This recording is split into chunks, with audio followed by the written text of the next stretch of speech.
She is the most famous movie goddess in the history of Hollywood, a star whose classic looks and legendary performances have elevated her to mythic status and continue to enrapture new fans decades after her untimely death. Marilyn Monroe. Born in 1926 in Los Angeles, Norma Jean Baker was destined for stardom. She was named after Norma Talmadge and Jean Harlow, and by the age of 20, her face had appeared in dozens of magazines and on Armed Forces magazine covers. Signed by Darryl Zanuck to a contract at 20th Century Fox, she appeared in her first movie, a bit role in Scudda-Hoo, Scudda-Hay in 1948. I didn't have an opportunity to do anything, actually, during the year that I was there at 20th Century Fox the first time, except one part in Scudda-Hoo, Scudda-Hay, and I was cut out of it. And then they dropped me. Bit parts and TV commercials came her way. This is the first car I ever owned. I call her Cynthia. She's going to have the best care a car ever had. Put Royal Triton in Cynthia's little tummy. Right, lady. Cynthia will just love that Royal Triton. Ladies of the chorus, here to sing and dance for you. Our flirty eyes will wink in your direction. We will throw you all a kiss that's filled with sweet affection.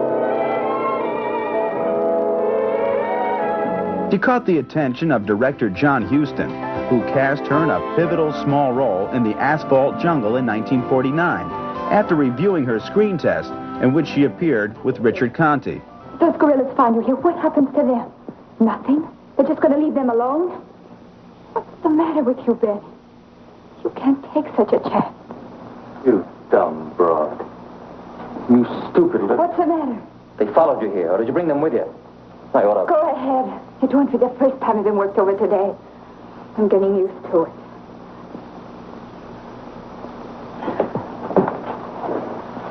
Where are you going?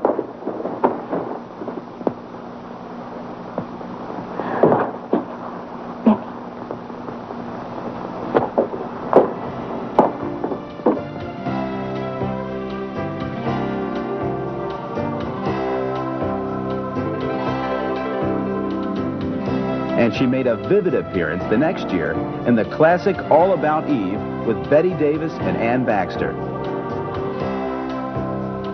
Clash by Night followed in 1952, before Marilyn had her first starring role in Don't Bother to Knock.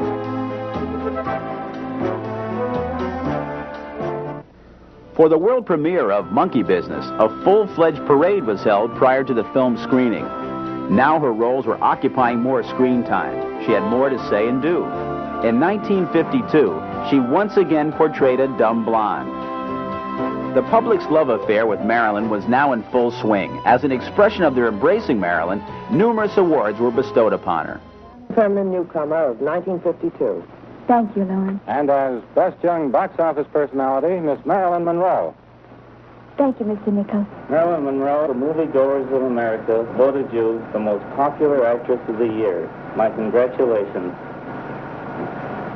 Thank you, Mr. Samuels. She starred with Betty Grable and Lauren Bacall in How to Marry a Millionaire in 1953.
Just watch the fur fly as the most talked about girls in Hollywood go out loaded for big game. Monroe, Grable, and Bacall. adding their own wonderful dimensions to the eye-filling dimensions of CinemaScope, letting you in on the grand and glorious adventures of three fascinating females who pooled their beauty in the greatest plot against mankind since Helen of Troy, Marie Antoinette, and Venus de Milo. New York, New York, you busy, razzle-dazzle, scandalous place, New York. Try with easy money, trying to blow it down. We didn't have a dime to show it. Take off for Broadway, by taxi, by subway, and land on the town, and merry-go-round, New York. In Central Park, romantic babies and their fellas rendezvous in the dark. Crazy city with its hat on a sequel, noisy city with its millions of people, doorway to glory, fortune and fame.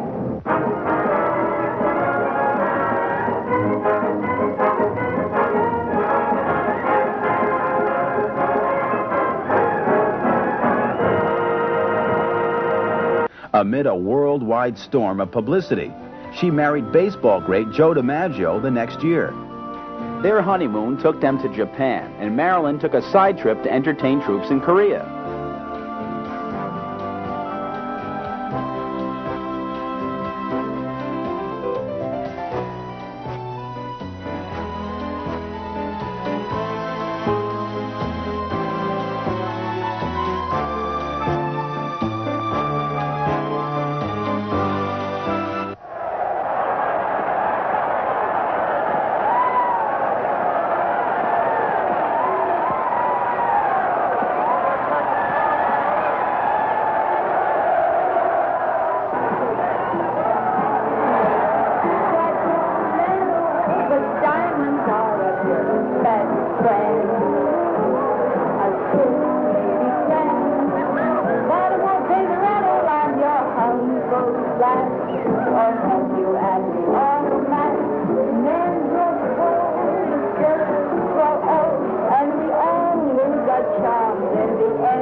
Monroe's image in the mid-1950s quickly became synonymous with a particular and exciting sort of new sensuality, vulnerable, alluring, and with her cotton candy blonde hair and richly pouting lips, a Hollywood sensation.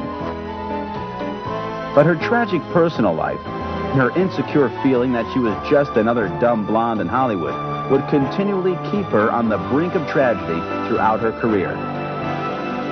She was a knockout in Gentlemen Prefer Blondes, co-starring Jane Russell.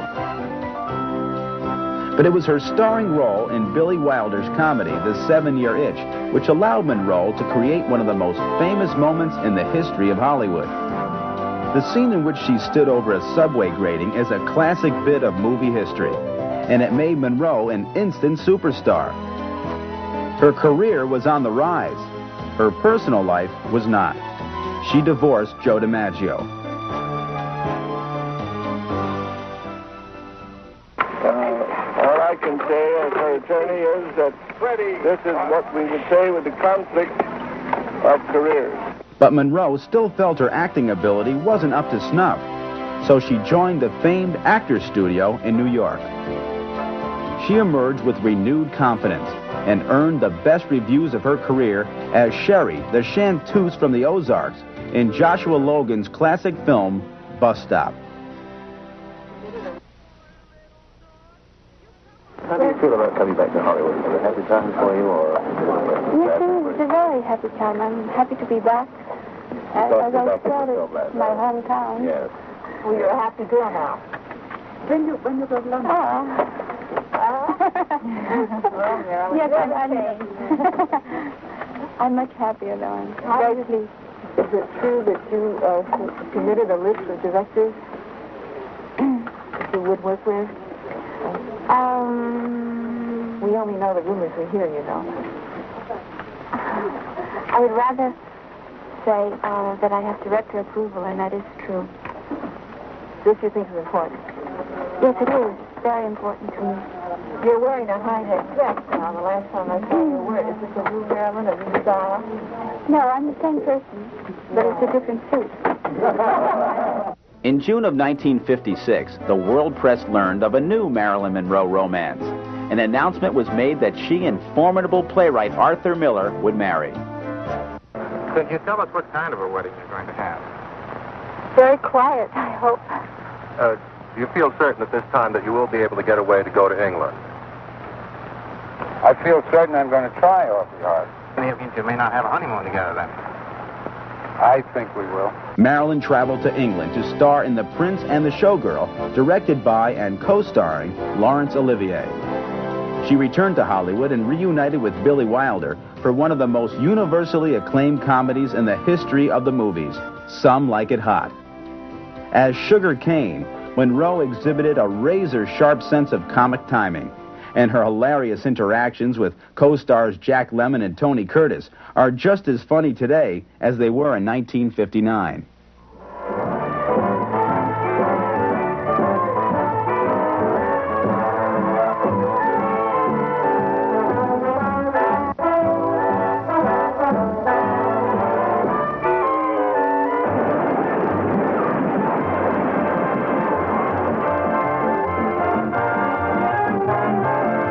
Not since Scarface, so much action. Not since the Marx Brothers, so much comedy. Not since the 7-Year Itch, so much Marilyn. The best picture this year will also be the funniest. Good night, sugar. Good night, honey. There's one thing sure, boy never met girl like this before. You've never laughed more at sex or a picture about it. You stay here as long as you like. Jack may have beaten Tony to the sugar, but not for long. You're not giving yourself a chance. Don't fight it. Relax.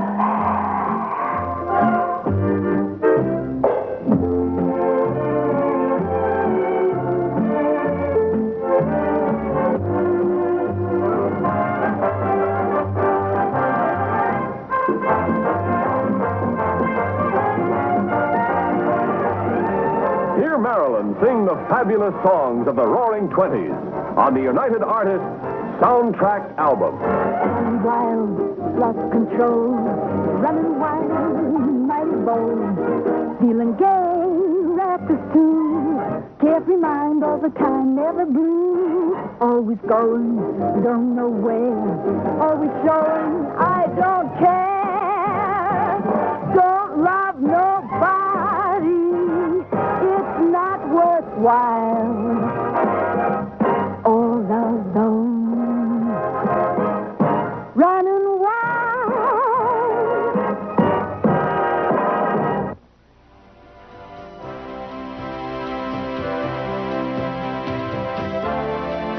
Personally, her life was beginning to fall apart. She suffered a miscarriage. Husband Miller was devoting all of his time to his movie star wife. He felt that his creative juices had diminished. They separated. In 1961, they divorced.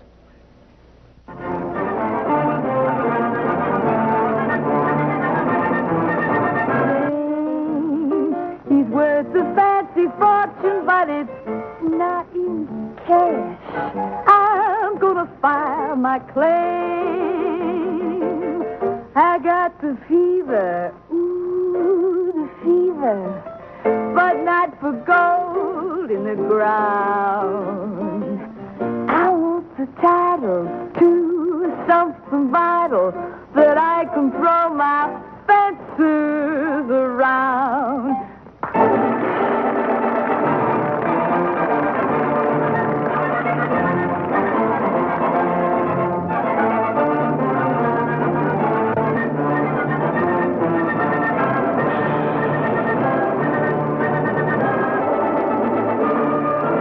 CinemaScope flames to furious new heights of drama and emotion when Monroe meets Mitchum.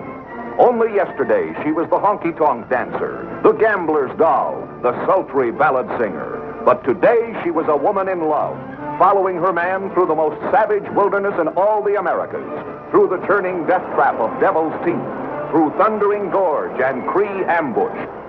The Indians call it the River of No Return. From here on, you'll find out why.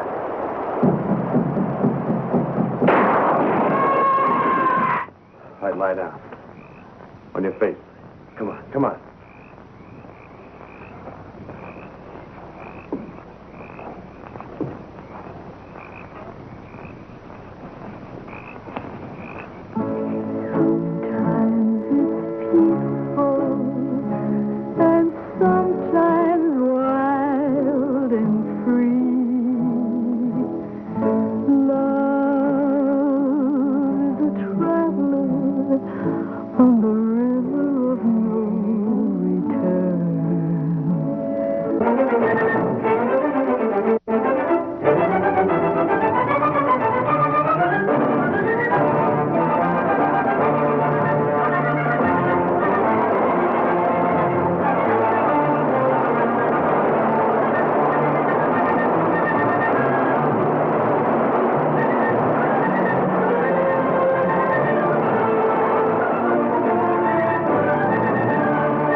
But despite the critical acclaim and 25,000 fan letters a week, Monroe's off-screen life was unraveling in a tragic mess of affairs, miscarriages, and self-doubt.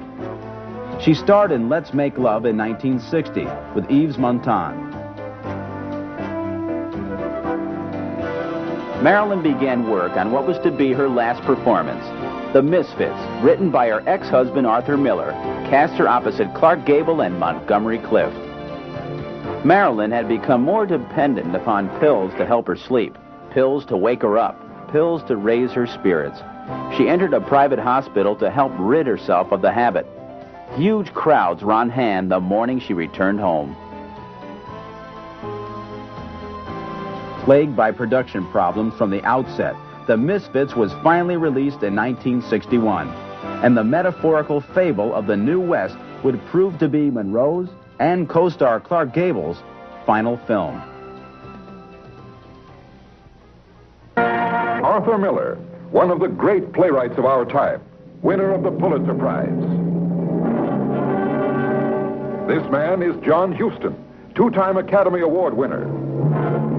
These giants of the entertainment world have combined their talents to create an outstanding motion picture, starring Clark Gable in his greatest role.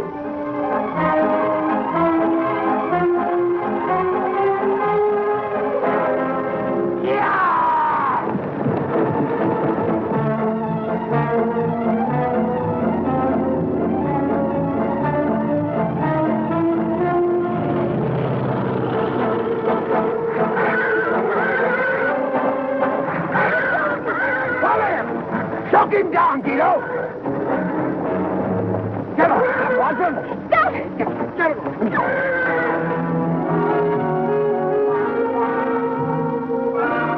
I didn't feel that way about you, Kay.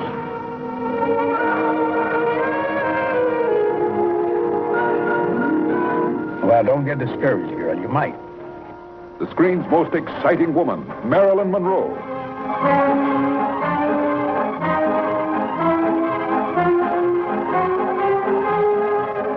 They got a bet on. Back, 4, 5, 6, 7, 8, 9, 10, 11, 12, 13, 14, 15, 16, 17, 18, 19, 20. Well, all right, come on outside. Here. What's the trouble?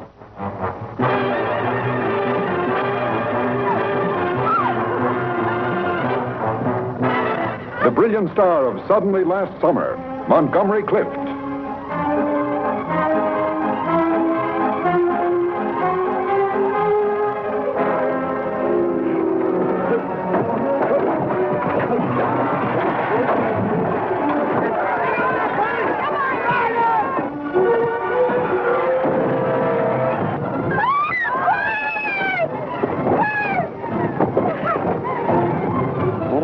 You floating around here like this.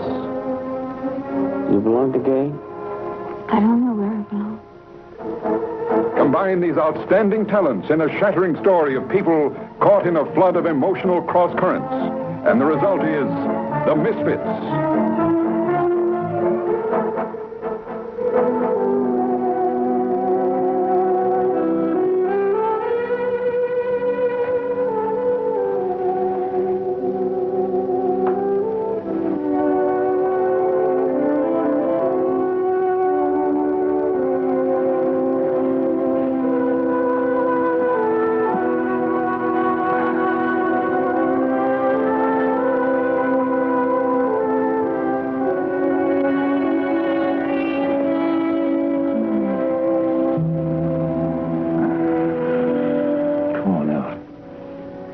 Surprise for you.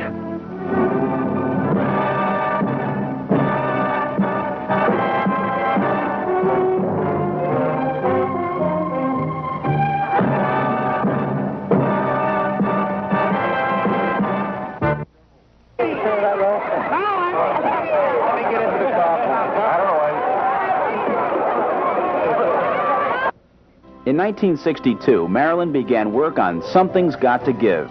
In 31 days of production, Marilyn arrived on the set only 12 times. The studio fired her. At the promoting of her friend, actor Peter Lawford, and also to suggest she was fit to work, Marilyn Monroe gave her final public performance at a birthday celebration honoring President John F. Kennedy. Marilyn Monroe.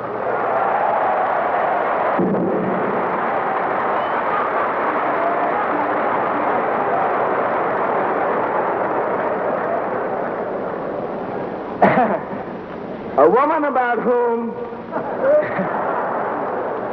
it truly may be said she needs no introduction. But let me just say, here she is. But I'll give her an introduction anyway, Mr. President, because in the history of show business, perhaps there has been no one female who meant so much, who has done more.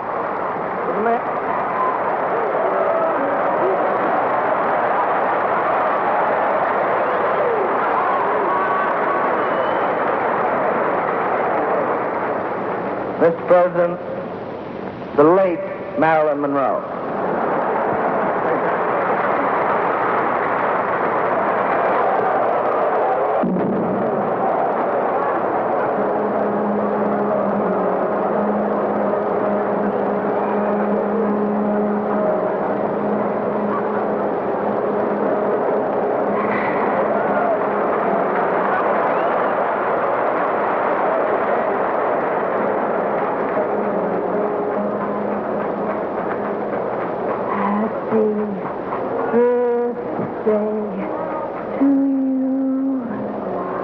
Happy birthday to you.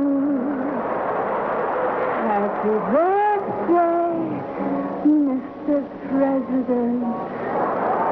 Happy birthday to you.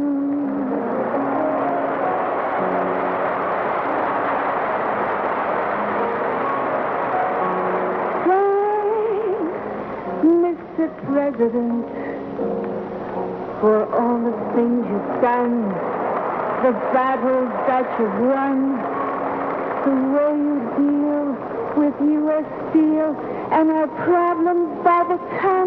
We thank you so much. Everybody, happy birthday!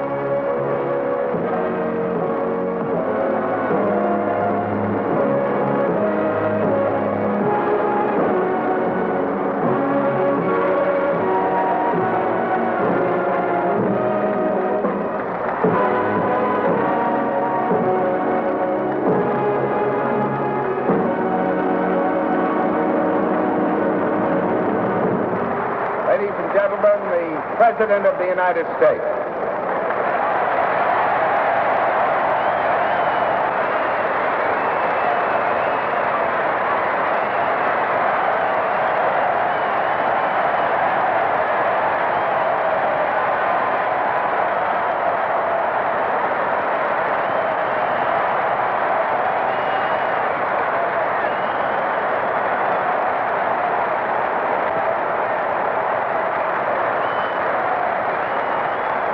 skill. I can now retire from politics after having had Happy Birthday sung to me in such a sweet, wholesome way. Monroe began work on Something's Got to Give, but her personal life, bolstered by drugs, insecurity, and unprofessionalism, caused her to be fired from the project. And Marilyn Monroe's life, filled with the soaring heights of Hollywood stardom and the saddening tragedies of personal horrors, came to an end in August of 1962, when she died of an apparent overdose of sleeping pills. But Hollywood remembers her continuing legacy, which has endeared her to millions of new fans, whose appreciation for the magnificent screen presence of the one and only Marilyn Monroe will inevitably flourish as time goes by.